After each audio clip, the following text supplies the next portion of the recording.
So yeah, a little bit of a different background. The wife wasn't too happy of having our bedroom in the background, so we did a little bit of rearranging. We got a new studio thing going on. Yeah, this is probably gonna ruffle a few feathers. That's kind of the point. So anyway, this is basically I guess you could say my third installment of the neuro linguistic programming series, if you will.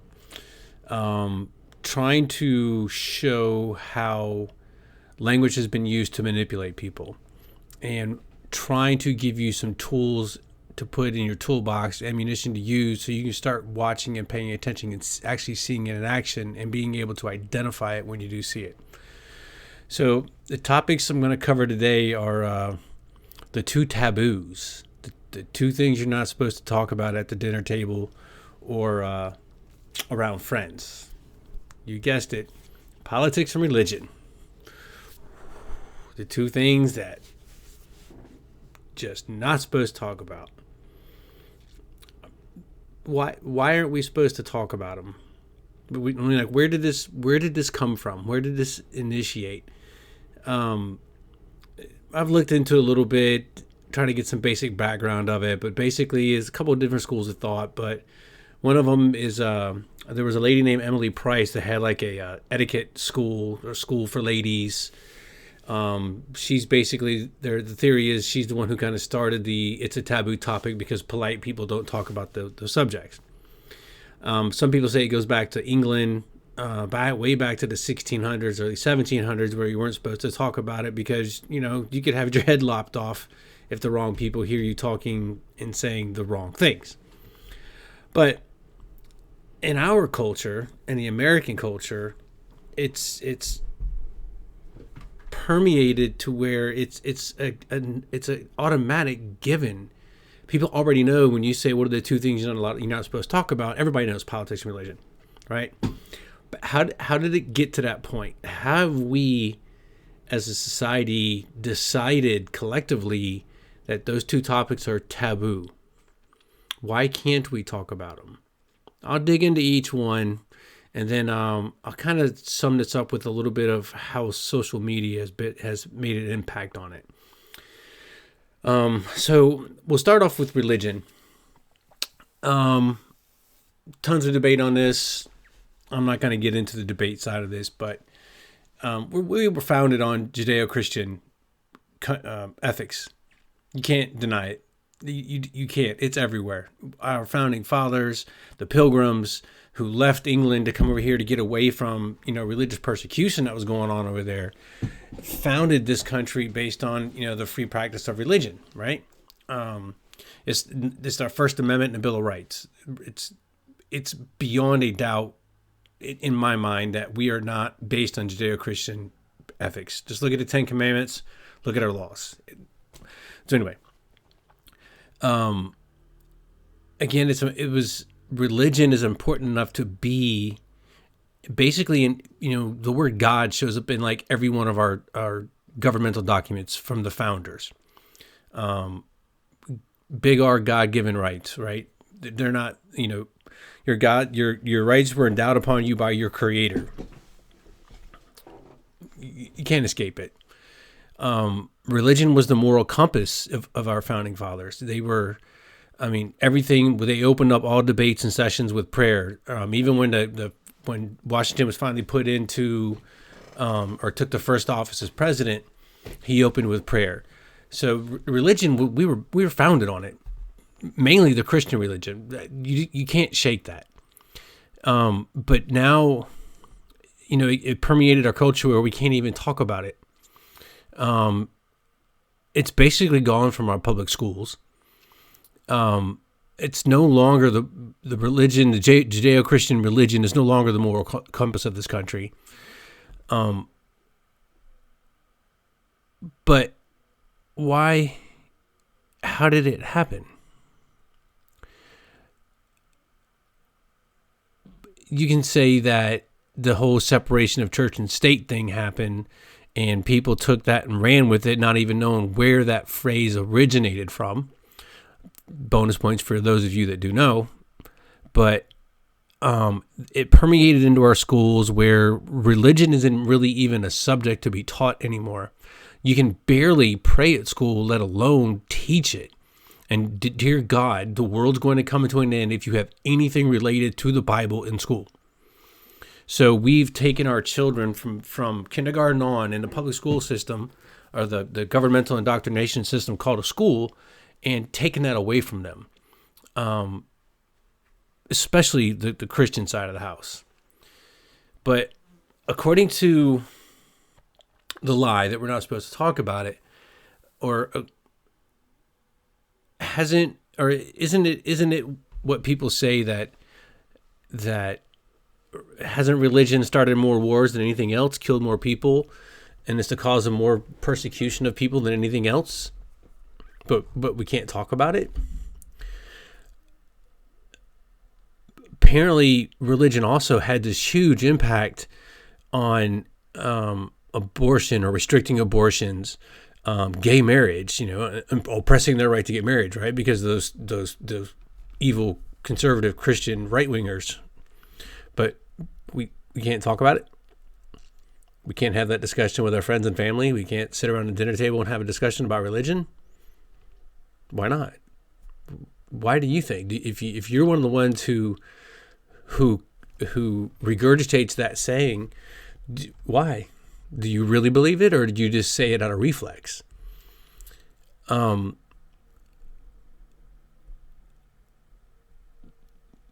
The touching back on the separation of church and state thing, I mean, think about all the lawsuits that have been filed and ruled against with regards to the separation of church and states. What can and cannot be on public property, what can't, statues, or you can't have any type of Christian scenes or cross or all that stuff on governmental or public property. It's gotten to that point to where they want to take down religious monuments that have been in place for hundreds of years in some cases, simply because, the whole separation of church and state, can't have it, but we can't talk about it. We're not supposed to talk about that amongst our friends and family. It's kind of odd to me. And then on kind of a dirtier note, or the taboo side, you look at all the prosecutions that are started and accusations of religious figures, priests, pastors, whatever, being pedophiles and doing ungodly things with our kids. But we can't talk about it. Yeah, I know it's not, the theology of religion dealing with the priests and pastors and the pedophilia, or whatever, but it's still it still falls under the realm of religion. But we can't talk about it. If you want to get into it a little further, let's branch out a little bit. Look at Sharia law. You get female genitalia mutilation, throwing gays off roofs, terrorists blowing themselves up in order to, get to their paradise and have their 72 virgins. You got child marriages. You got suppression of women's rights, all under Sharia law. But we can't talk about it. Especially if you want to start talking about Muslims. Ooh, you got to cross your I's and dot your T's with that. Boy, you better have your shit together and not make sure you don't possibly offend somebody, right? It's just kind of odd that we can't talk about religion. My thought is maybe we should just shit can that ideology and start talking about it. How about we start talking about it with our neighbors? How about we start talking about it with our friends and family? How about we get to know each other better? You may be surprised to find out that somebody's actually Jewish, or find out somebody's actually Muslim. You might actually learn something about Christianity or Judaism or Islam or Buddhist or Taoist, whatever, right? You might actually learn something.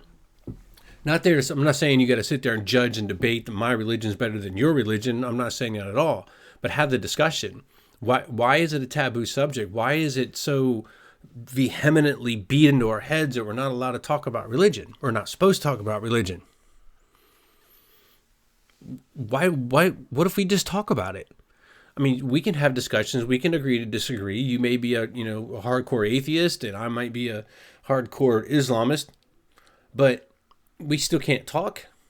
You can feel the way you feel. I can feel the way that I feel. You can believe how you believe. I can believe how I believe. We can agree to disagree. That's what adults do. But it's a subject that's been taken off the table. Why? Why are we programmed from toddler on about not talking about certain subjects, like religion? It's kind of important. Think about it. Move on to the other taboo topic, politics. Yep, it's my favorite topic. It's definitely my favorite topic. Politics touches every aspect of your life, whether you know it or not. The outcome, or the end of the road, if you will, of politics is government. Government affects every part of your life. It's there. You can't really necessarily escape it. Even if you go out to the woods and do a hike to clear your head, right? Well, are you on public land that's been purchased by the government, and you have to adhere by their laws and only go there during certain times of the day because that's the only times that the state park's open? Anyway, politics is the genesis of government. It's just simple logic. Taxes, wars, permits, licenses, car emissions, roads, public schools, police. The unions are actually part of that too, because they play a part in politics. They're one of the biggest lobbyists in the world, or in the United States government, or to the United States government, are union representatives. You got right to work states, you got immigration, you got visas to travel, medical insurance, environmental protection, safety, speed limits, and on and on and on. Politics touches every part of your life. And if you really stop and think about it for a second, if we never, as a populace, talked about religion, we'd still be drinking tea and eating crumpets. We'd still be saying, God save the Queen. We'd still have slavery. Women would basically still be, the old adage, barefoot and pregnant, right? You wouldn't have your rights. There'd be no civil rights for minorities because of the discussions of politics, because of people talking to one another and seeing that they're not alone on their feelings of how oppressive the British government was at the time. Look what came out of it. Greatest country in the world. I'm not saying that because I'm a braggadocious, egotistical, American. I'm saying it because we've had the greatest impact on this planet in the 200 plus years that we've been here than all other countries combined for the millennia prior to. Just a fact. We've done more for women's rights, civil rights, minority rights, abolishment of slavery, bringing the poor up to the middle class, a higher cost or higher standards of living, better medical care, etc. Wouldn't happen without us. So anyway, politics should be mandatory to talk about. It's been taken out of our schools. I have two older daughters that are both in their 20s now and married and all that good stuff. But I remember back when they were in high school, they didn't have to take like an American civics class or American government class to graduate. It wasn't even required. It was an elective they could have taken, but it wasn't required. And when I went to high school, you had to have at least one semester of American government or American civics. Prior to me, go back into my parents' generation, it was required. There was no getting around it. You had to take civics classes and government classes and that kind of stuff. But now, it's just an elective. It's not even really necessary. It's kind of easy to take away people's rights when they don't even know what their rights are, right? It's just a thought. Without discussing politics, the whole thing with PACs and super PACs wouldn't be known. It wouldn't be common knowledge that whether you agree or disagree with PACs and how that whole thing came about, they have a huge impact on our politicians and politics. If we weren't allowed to talk about it, you wouldn't know they were there, would you? Other than what the media tells you, which is what you shouldn't be believing. Anyway, talking about politics could go further to rein in our out of control government. I'm going to touch on the social media part a little bit, so I'm going to leave that part out of it. But if we didn't talk about politics, we wouldn't know what our government and politicians were up to, other than what the media feeds us when they're the ones that are programming us. I brought it out in my other videos how the media plays the neuro-linguistic programming card, and they use it against you. It was a tool that was originally thought of to be like a self-improvement and self-empowerment kind of a tool, change your language, change your thoughts, change your, and that kind of stuff. But it's now a weapon of the media to use against people like you and me. Don't talk about religion and politics. You just listen to what we tell you and believe what we tell you. So you're not supposed to talk about religions and politics at the dinner table or with family, with friends. Those are two very passionate subjects for most people, and could lead to some very heated discussions without a doubt. But there are discussions that probably need to be done. There are discussions that need to be had. You'd be surprised to find out how people believe or don't believe, or their politics, or their evasiveness of the politics, or whatever, when you actually have discussions with them. I'm not saying debates. I'm not saying arguments. I'm saying about discussions. This, especially in the day and age we're in right now, with everything that's been going on in the world, politically speaking, it should be the topic of du jour. It should be. Politics touches every part of your life. It needs to be talked about. Anyway, I'll move on.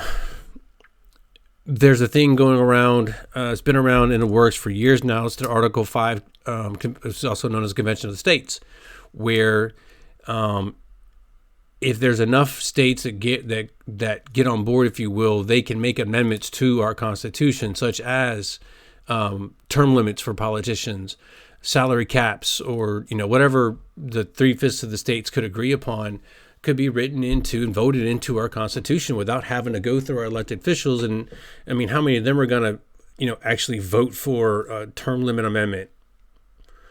But if we took it upon ourselves and we had these conversations with mom, dads, uncles, aunts, uncles, and that kind of stuff, maybe we could get enough people on board to actually invoke the Article 5 Convention of the States and vote in a amendment to rein in our out of control government. But if you don't have these discussions, if you don't talk about it, it's never going to happen. We're never going to be able to rein the government in from where they need to be and put them back where they're supposed to be. We could also look at repealing amendments, like the 17th Amendment. You need to look into that one if you don't know what that's all about. 16th Amendment, the one that brought in the federal income tax, which created the IRS, which created the existence of the Fed. Why don't we just repeal it? Just a thought, but it won't happen unless we have the discussions. Just saying. Talking about politics exposes more of the corruption going on. I mean, there's just too many pluses to this about not having a discussion about politics, allowing our government to get out of control and run willy-nilly however they want to. So politics and religion need to be talked about, point blank. Which brings me to social media. So, excuse me, I'm sorry. If you go onto social media, what are the two big topics? Well, it's religion and politics. Those are the two most heated debated topics in social media. Just is. To me, that's a huge indication that people want to talk about it. They may not be able to have the face-to-face talk with mom and dad and sister and cousin or whatever, but they're at least talking about it. You go on a social media, you go on anybody's page, there's politics everywhere when you're on social media. That is an outlet for it, right? Why is politics and religion so prevalent on social media when those are the two subjects we're not supposed to talk about?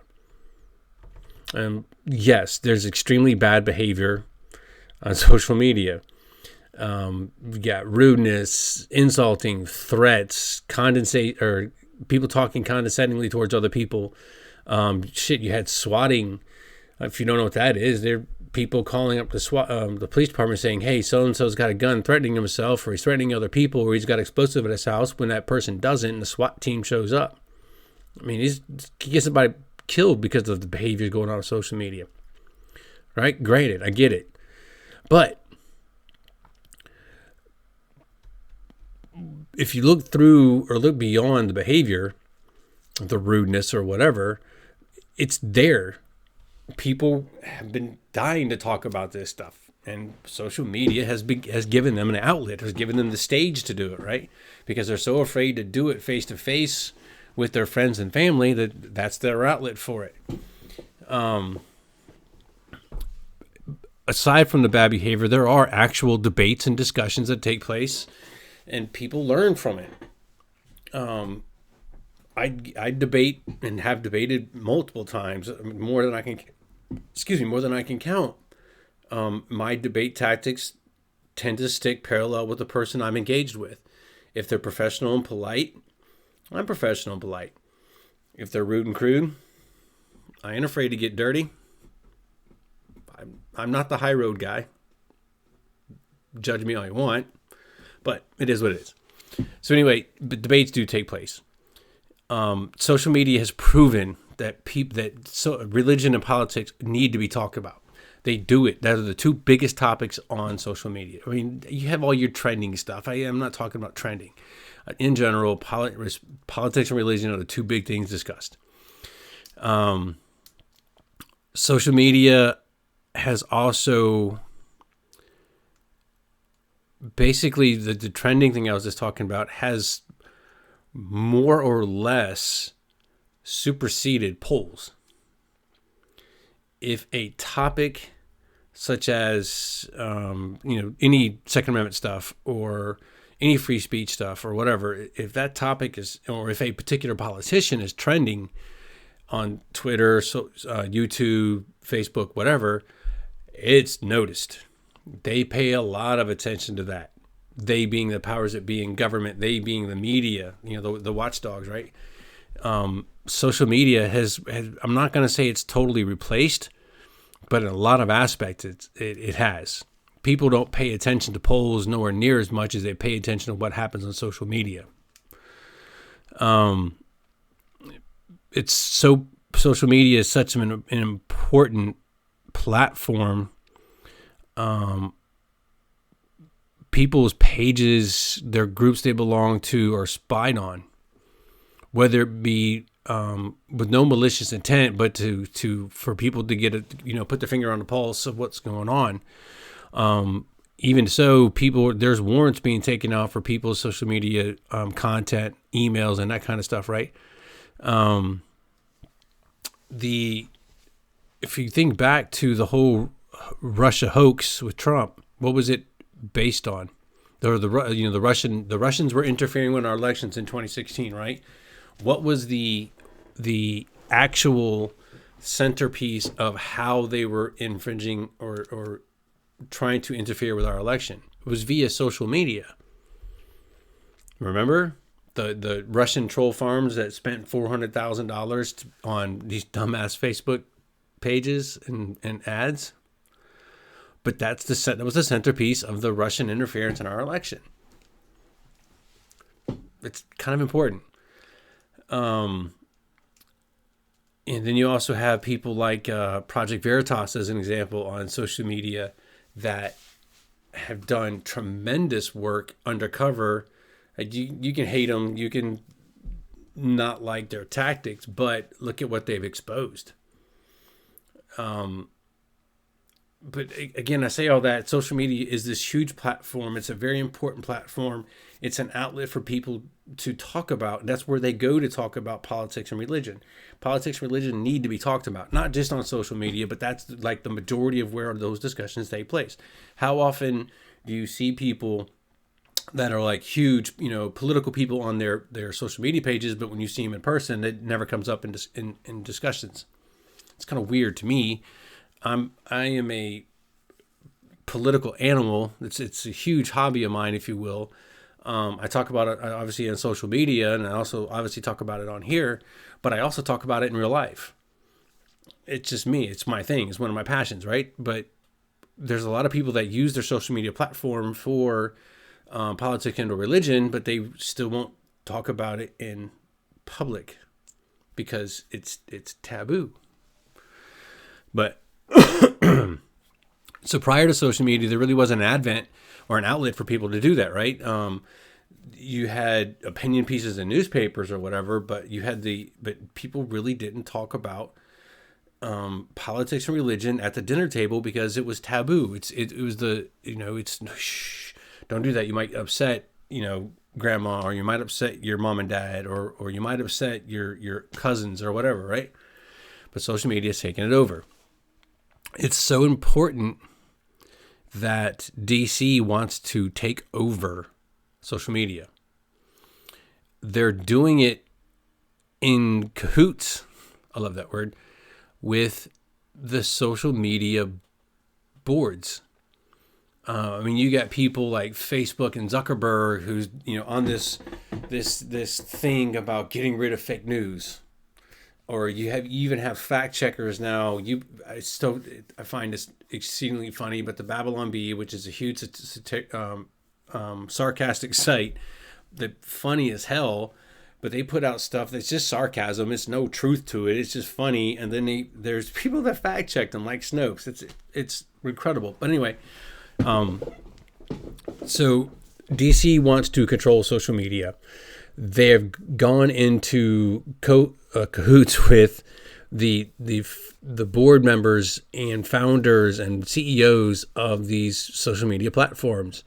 It's right now, this day and time, with all the COVID stuff going on, it's gotten to the point where YouTube is removing content if it is in opposition to what the WHO is putting out. Twitter is taking down and locking people out of their Twitter feeds if they're putting out information that is in or contradicts the WHO line, or if you say anything derogatory about China. So anyway, social media is a huge platform. DC wants to control it. They're working with the controllers of the social media platforms to try to take it over. But why? Why do they want to take it over? Because that is where we are talking about politics. That is where the dirty deeds done not so dirt cheap with our politicians, but you get the drift, are exposed. Our media doesn't expose this shit. They try to expose. Look at Trump alone. You had the Russia interference hoax. You had the Russian collusion hoax. You had the impeachment hoax, right? That's all the media pushed at you.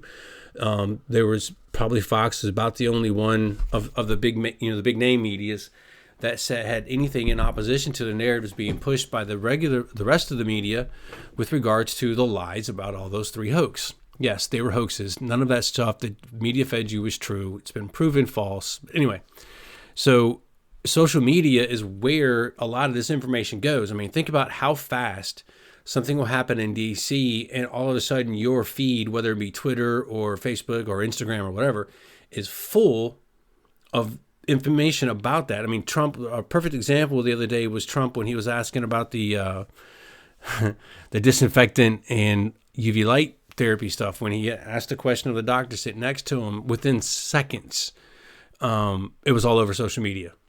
There's no way for the press to contain and control the narrative with a platform like social media. But anyway, it goes back to my point where that is where we talk about it. There's where we're, it's our outlet. It's how we talk about it. It's how we actually find information these days, right? Prior to social media, you were just fed whatever the media fed you.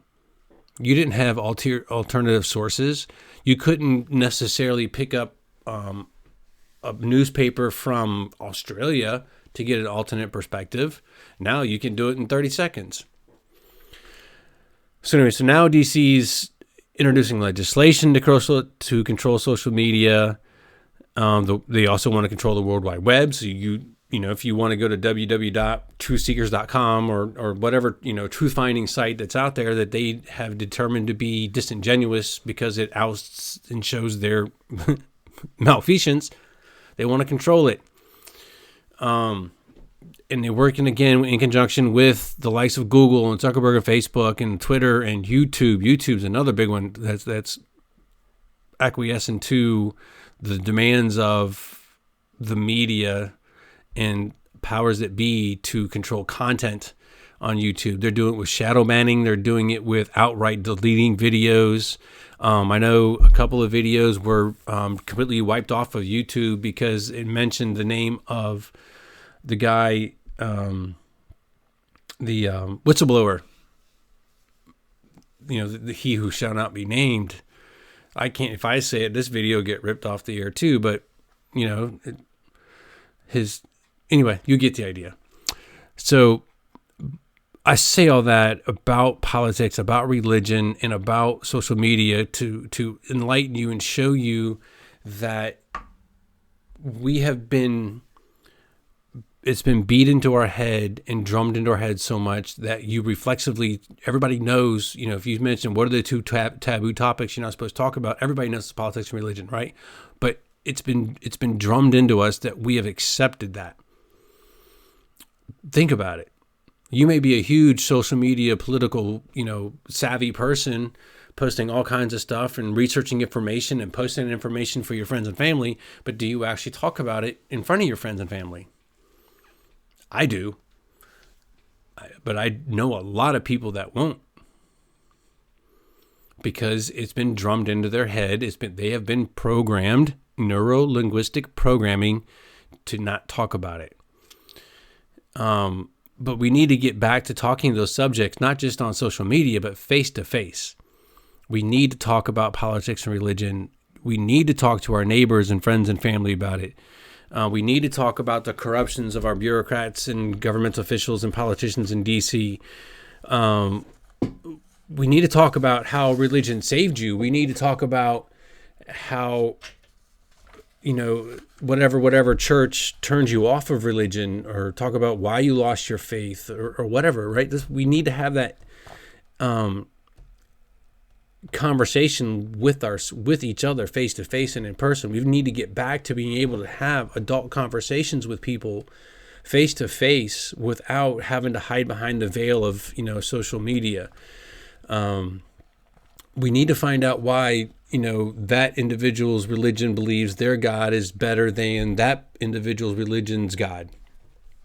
We need to have those discussions. We need to talk about the best way to rein in our out of control spending in D.C. We need to talk about D.C. Politicians who've been getting rich, who come into office and leave richer than what they came in, and not just because of their $175,000 a year salary. Look at the insider trading thing that happened about a month ago now, or 2 months ago. The 4 senators that dumped a lot of their stock right after leaving out of a meeting were about COVID-19, right? We also need to talk about why government and such need to stay out of social media and not control the World Wide Web. It's not theirs. It's not their intellectual property. It's not their realm. Their realm is law, making laws, repealing laws, enforcing laws. They're that help us, not block or hinder us. Their job is to govern. Our job, the World Wide Web is not their purview. It's not. If somebody wants to go post something extremely offensive on social media, that's their right to, regardless if you agree with it or not. Anyway, the more we talk to each other, the more we learn from each other, and the more that we control the truth. We need to be the ones controlling the truth. We need to be the ones controlling the narrative. We need to be the ones who know and find out what the actual truth is, because we can no longer trust the fourth branch of the government, the watchdog of the government. We can't trust them anymore. They have gone so political that they're basically all propagandists. They're not news. They're not the Joe Fridays, just the facts, ma'am, organizations anymore. They're just not. They're propagandists. They push narratives. They push propaganda. They do not promulgate the news.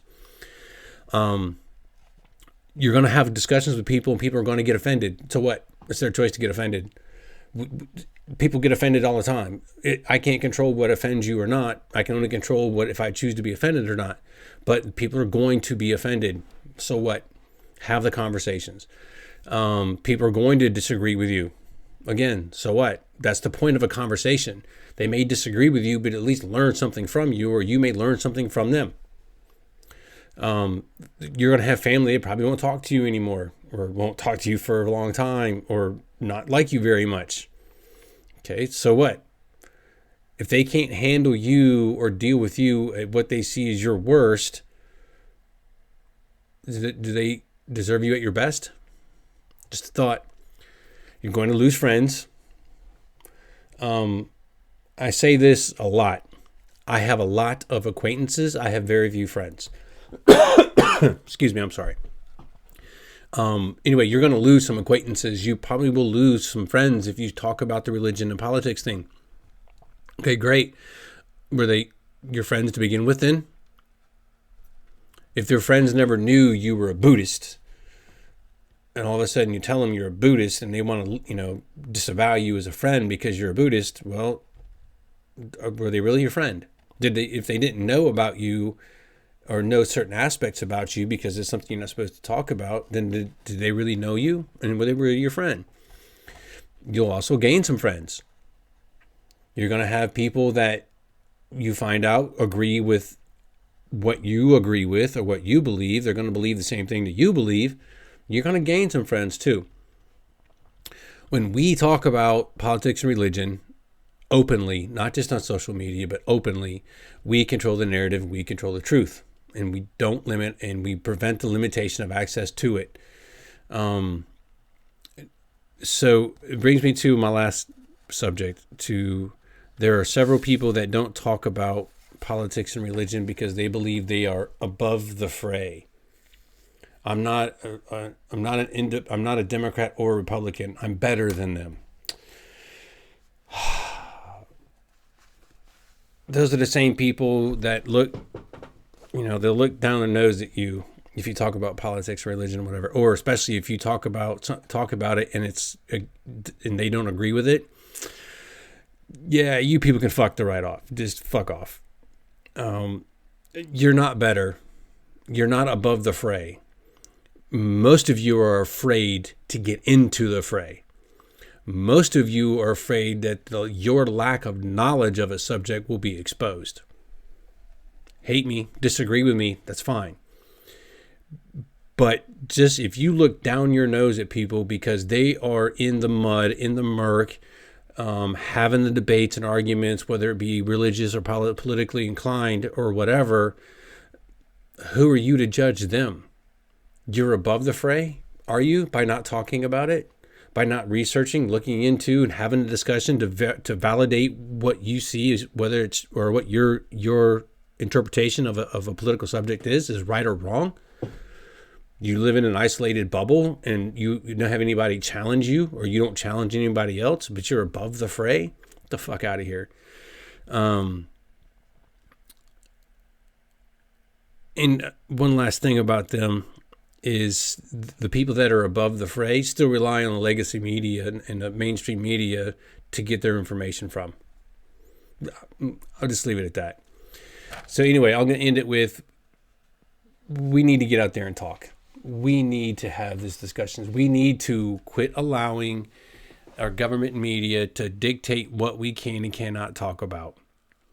I say we talk about them as much as possible. We air their dirty laundry as much as possible. Not just on social media, though. These topics need to be discussed at the dinner table with friends and family. I don't agree with the politically correct way of not talking about politics and religion. And by the way, politically correct is going to be another video of mine, because that's just another whole bag of crazy. So anyway, that's just my thoughts. I'll have some more coming up with the whole NLP and how you're being programmed certain things. Stay tuned. Have a good evening.